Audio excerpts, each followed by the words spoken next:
ರಾಜ್ಯದಲ್ಲಿಯೇ ಪಾವಗಡ ತಾಲೂಕು ಅತ್ಯಂತ ಹಿಂದುಳಿದ ಮತ್ತು ಗಡಿ ತಾಲೂಕಾಗಿದೆ. ಈ ಒಂದು ತಾಲೂಕು ವಿಶಿಷ್ಟವಾದ ತನ್ನದೇ ಆದ ವೈಶಿಷ್ಟ್ಯತೆಯನ್ನು ಪಡೆದುಕೊಂಡಿದೆ. ಇಂತಹ ಒಂದು ಪಾವಗಡ ತಾಲೂಕಿನಲ್ಲಿ ಹಲವು ಗಣ್ಯರು ಸಾಧಕರು ತಮ್ಮದೇ ಆದ ರೀತಿಯಲ್ಲಿ ವಿಶಿಷ್ಟ ಸೇವೆಯನ್ನು ಮಾಡಿಕೊಡುತ್ತಾ ಬಂದಿದ್ದಾರೆ. ಇಂತಹ ಸಾಧಕರನ್ನು ಸರಿಸುಮಾರು ಈ ಸಾಲಿನಲ್ಲಿ 6 ಜನ ಸಾಧಕರನ್ನು ಬಳ್ಳಾರಿಯ ಮಾತೃಶ್ರೀ ಸಂಸ್ಥೆಯವರು ಗುರುತಿಸಿ ಬೆಂಗಳೂರಿನಲ್ಲಿ ಇತ್ತೀಚೆಗೆ ನಡೆದ ಕಾರ್ಯಕ್ರಮವೊಂದರಲ್ಲಿ ಅವರಿಗೆ ಭಾರತ ಸೇವಾರತ್ನ ಪ್ರಶಸ್ತಿಯನ್ನು ನೀಡಿ ಗೌರವಿಸಲಾಗಿದೆ. ಬನ್ನಿ, ಹಾಗಾದರೆ ನಾನು ಈ ಒಂದು 6 ಜನ ಸಾಧಕರನ್ನು ನಿಮಗೆ ಪರಿಚಯ ಮಾಡಿಕೊಡ್ತೇನೆ. ಮೊದಲಿಗೆ ಪಾಳಿಗಾರ ಲೋಕೇಶ್ ಅವರನ್ನು ನಾನು ಈಗ ಪರಿಚಯ ಮಾಡಿಕೊಡ್ತಾ ಇದ್ದೀನಿ.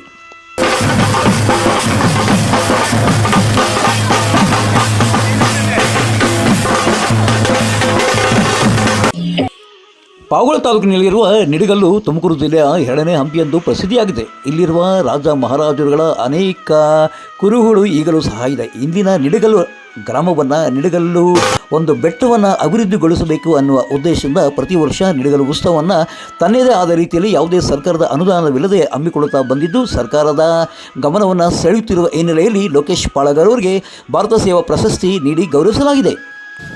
ತುಮಕೂರು ಜಿಲ್ಲೆಯ ಪಾವಗಡ ತಾಲೂಕಿನ ಕೇರಂಪುರ ಗ್ರಾಮ ಈ ಹಿಂದೆ ಸಾಕ್ಷರ ಗ್ರಾಮ ಎಂದು ಘೋಷಣೆಯಾಗಿತ್ತು. ಈ ಗ್ರಾಮದಲ್ಲಿ ಸರ್ಕಾರಿ ಶಾಲೆಯ SDMC ಅಧ್ಯಕ್ಷರಾಗಿ ಪತ್ರಕರ್ತರೂ ಆಗಿರುವ ರಾಂಪುರ ನಾಗೇಶ್ ತನ್ನದೇ ಆದ ರೀತಿಯಲ್ಲಿ ಒಂದು ಸರ್ಕಾರಿ ಶಾಲೆಯ ಉಳಿವಿಗಾಗಿ ಹೋರಾಡಿ ಗ್ರಾಮದಲ್ಲಿರುವ ಎಲ್ಲ ಮಕ್ಕಳನ್ನು ಸರ್ಕಾರಿ ಶಾಲೆಗೆ ಸೇರಿಸಿ ವಿವಿಧ ಸಂಘ ಸಂಸ್ಥೆಗಳೊಂದಿಗೆ ಒಡಂಬಡಿಕೆ ಮಾಡಿಕೊಂಡು ಶಾಲೆಗೆ ಬೇಕಾದಂತಹ ಎಲ್ಲ ಸಂಪನ್ಮೂಲಗಳನ್ನು ಕ್ರೋಢೀಕರಣ ಮಾಡಿ ತನ್ನದೇ ಆದ ರೀತಿಯಲ್ಲಿ ವಿಶಿಷ್ಟ ಸೇವೆ ಮಾಡುತ್ತಿದ್ದು, ಈ ಒಂದು ಸೇವೆಯನ್ನು ಗುರುತಿಸಿ ಈಗ ಈ ಒಂದು ಮಾತೃಶ್ರೀ ಫೌಂಡೇಶನ್ ಅವರು ಭಾರತ ಸೇವಾರತ್ನ ಪ್ರಶಸ್ತಿ ನೀಡಿರುವುದು ನಿಜವಾಗಲೂ ಅತ್ಯಂತ ಸಂತಸ ವಿಷಯ ಗ್ರಾಮಸ್ಥರಿಗೆ.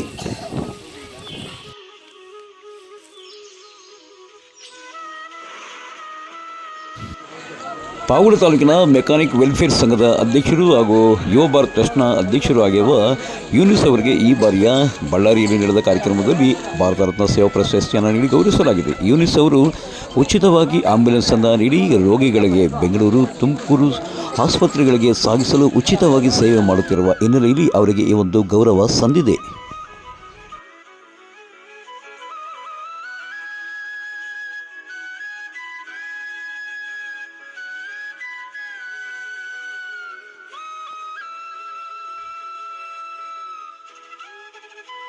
ಇನ್ನು 4ನೆಯ ಸಾಧಕರೆಂದರೆ ಎಲ್ಪ್ ಸೊಸೈಟಿಯ ಅಧ್ಯಕ್ಷರಾದ ಮನೋಜ್ ಶಶಿಕಿರಣ್. ಇವರು ಅನೇಕ ಸಾಮಾಜಿಕ ಸೇವಾ ಕಾರ್ಯಗಳನ್ನು ಮಾಡಿಕೊಳ್ತಾ ಬಂದಿದ್ದು ಇತ್ತೀಚೆಗೆ ಸೇವಾ ಟ್ರಸ್ಟನ್ನು ಪ್ರಾರಂಭಿಸಿದ್ದಾರೆ. ಇದರ ಅಡಿಯಲ್ಲಿ ಅನೇಕ ಉಚಿತ ಆರೋಗ್ಯ ತಪಾಸಣಾ ಶಿಬಿರಗಳು ಮತ್ತು ಹೆಚ್ಚು ಉಚಿತ ನೇತ್ರ ಶಸ್ತ್ರಚಿಕಿತ್ಸಾ ಶಿಬಿರಗಳನ್ನು ಹಮ್ಮಿಕೊಂಡು ಕಡುಬಡವರ ಪಾಲಿಗೆ ಕಣ್ಣಿನ ದೃಷ್ಟಿಯನ್ನು ನೀಡುವ ಆರಾಧ್ಯ ದೈವವಾಗಿದ್ದಾರೆ.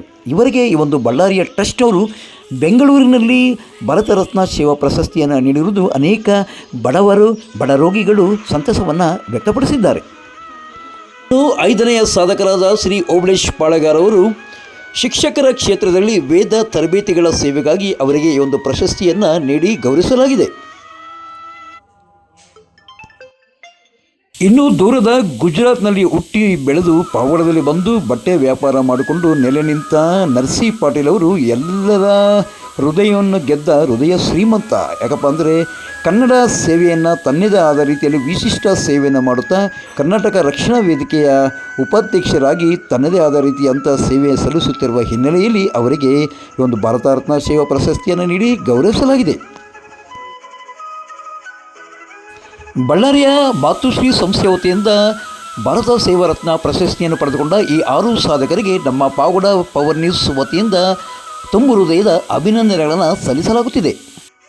ಇತ್ತೀಚೆಗೆ ಮಂಡ್ಯದಲ್ಲಿ ನಡೆದ 87ನೇ ಕನ್ನಡ ಸಾಹಿತ್ಯ ಸಮ್ಮೇಳನದಲ್ಲಿ ಪಾವಗಡ ತಾಲೂಕಿನ ಮಂಗಳವಾಡ ಗ್ರಾಮದ ಅಂತ್ಯೋದಯ ವಿದ್ಯಾಸಂಸ್ಥೆಯ ಸಂಸ್ಥಾಪಕ ಕಾರ್ಯದರ್ಶಿಗಳಾದ BK ಮುನಿಸ್ವಾಮಿ ಅವರು ಕವನ ವಾಚಿಸಿದ್ದು ಕವಿಗೋಷ್ಠಿಯಲ್ಲಿ ಅತ್ಯಂತ ಮೆಚ್ಚುಗೆಯನ್ನು ಪಡೆದಿದೆ. ಬನ್ನಿ, ಹಾಗಾದರೆ ಅವರು ಕವನ ವಾಚಿಸುವುದನ್ನು ನಾವು ನೀವೆಲ್ಲ ನೋಡೋಣ, ಕೇಳೋಣ. ಸಂಬಂಧಗಳು ಕೇವಲ ಮಾಸಿಲ್ಲ, ಕೊಳೆತಿಲ್ಲ, ಸುಳಿವೇ ಸಿಗದಂತೆ ಮಾಯವಾಗಿವೆ. ಅತಿವೇಗದಲ್ಲಿ ಎಲ್ಲ ಕೊಚ್ಚಿ ಹೋಗಿವೆ. ಊರು ಜನರ ಬಂಧನ ಬಾಂಧವ್ಯ ಬಿಟ್ಟು ವರ್ಷಗಳೇ ಕಳೆದಿವೆ. ಕುಂತು ನಿಂತು ವಿಶ್ರಮಿಸಿಕೊಂಡು ನಡೆಯುವವರೇ ಕಾಣುತ್ತಿಲ್ಲ. ಕುಂತು ನಿಂತು ವಿಶ್ರಮಿಸಿಕೊಂಡು ನಡೆಯುವವರೇ ಕಾಣುತ್ತಿಲ್ಲ. ನಡೆ ನುಡಿ ಹಾವ ಭಾವ ವಸ್ತ್ರ ಸಂಹಿತೆ ಮುಖ್ಯವೇ ಅಲ್ಲ. ನಾವಿಬ್ಬರು ನಮಗಿಬ್ಬರು ಅಲ್ಲಲ್ಲ, ನಾವಿಬ್ಬರು ನಮಗೊಬ್ಬರು ಅಲ್ಲವೇ ಅಲ್ಲ, ನಾವಿಬ್ಬರು ಅಲ್ಲ, ಕೊನೆಗೆ ನಾವೊಬ್ಬರೇ ಎಲ್ಲ, ಕೊನೆಗೆ ನಾವೊಬ್ಬರೇ ಎಲ್ಲ. ನನ್ನ ಬದುಕು, ನನ್ನ ದುಡಿಮೆ ಕೇಳೋಕೆ ಯಾರೂ ಇಲ್ಲ. ಎಲ್ಲಿ ಶುರು, ಎಲ್ಲಿಗೆ ಬಂತು, ಯಾಕೆ ಹೀಗೆ? ಪ್ರಶ್ನೆಗಳು ಸಾವಿರ ಸಾವಿರ, ಆದರೆ ಉತ್ತರ ಸರಳ ಸಲೀಸು. ಇದು AI ಕಾಲ.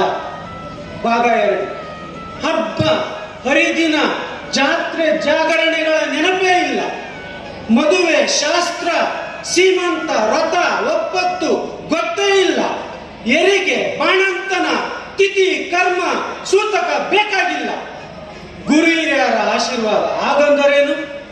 ಅಜ್ಜಿ ತಾತ, ಅಪ್ಪ ಅಮ್ಮ, ಅಣ್ಣ ಅಕ್ಕ, ತಮ್ಮ ತಂಗಿ, ಚಿಕ್ಕಿ ಚಿಕ್ಕ, ದೊಡ್ಡ ದೊಡ್ಡಿ, ಅತ್ತೆ ಮಾವ ಯಾರೂ ತಿಳಿದಿಲ್ಲ.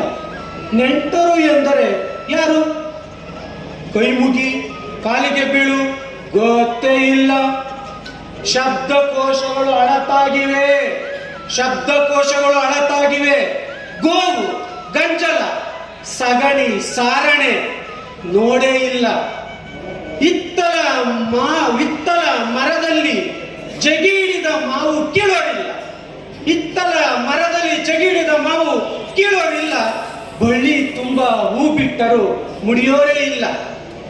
ವ್ಯಾಕರಣ ನೀತಿ ತತ್ವಶಾಸ್ತ್ರ ಕೇಳೋರಿಲ್ಲ. ಹಳಗನ್ನಡ ನಡುಗನ್ನಡ ಬೇಕಾಗಿಲ್ಲ. ವ್ಯಾಸ ಭಾಸ ಬಲು ದೂರ.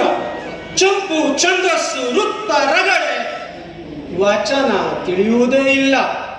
ರನ್ನ ಜನ್ನ ಪಂಪ ಪನ್ನ ವ್ಯಾಸ ಹರಿಯರ ಅರ್ಥವಾಗುವುದಿಲ್ಲ. ಇನ್ನು ಮುಂದೆ ಹುಟ್ಟುವುದಿಲ್ಲ ಕವಿಗಳು, ಇನ್ನು ಮುಂದೆ ಹುಟ್ಟುವುದಿಲ್ಲ ಕವಿಗಳು. ಕುವೆಂಪು ತರ, ಪೂತಿನ, ಬೇಂದ್ರೆ ತರ ಇನ್ನು ಮುಂದೆ ಹುಟ್ಟುವುದಿಲ್ಲ ಕವಿಗಳು. ಕುವೆಂಪು ತರ, ಪೂತಿನ, ಬೇಂದ್ರೆ ತರ. ಯಾರಿಗೆ ಏನೂ ಬೇಕಿಲ್ಲ, ಯಾರಿಗೆ ಯಾರೂ ಬೇಕಿಲ್ಲ. ಹೇಳೋಕೆ ಕೇಳೋಕೆ ಯಾರೂ ಇಲ್ಲ. ಏನೂ ಬೇಕಿಲ್ಲ. ಎಲ್ಲ ಕಡೆ ಒಂದೇ ದರ್ಬಾರು. AI ಕೃತಕ ಬುದ್ಧಿವಂತಿಕೆ, AI ಕೃತಕ ಬುದ್ಧಿವಂತಿಕೆ. ಬದುಕೆ ಬೆತ್ತಲಾದಾಗ ವಿವರಿಸಲು ಇನ್ನೇನಿದೆ? ಬದುಕೆ ಬೆತ್ತಲಾದಾಗ ವಿವರಿಸಲು ಇನ್ನೇನಿದೆ? ಅದು ಭಾಗ 1, ಇದು ಭಾಗ 2, ಭಾಗ 3 ಕಾದು ನೋಡಿ.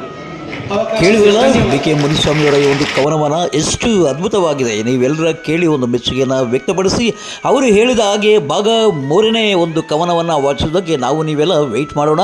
ನಾನು ನಿಮ್ಮ ಸತ್ಯ ಲೋಕೇಶ್, ಸಂಪಾದಕರು ಪಾವುಗಳ ಪವರ್ ನ್ಯೂಸ್.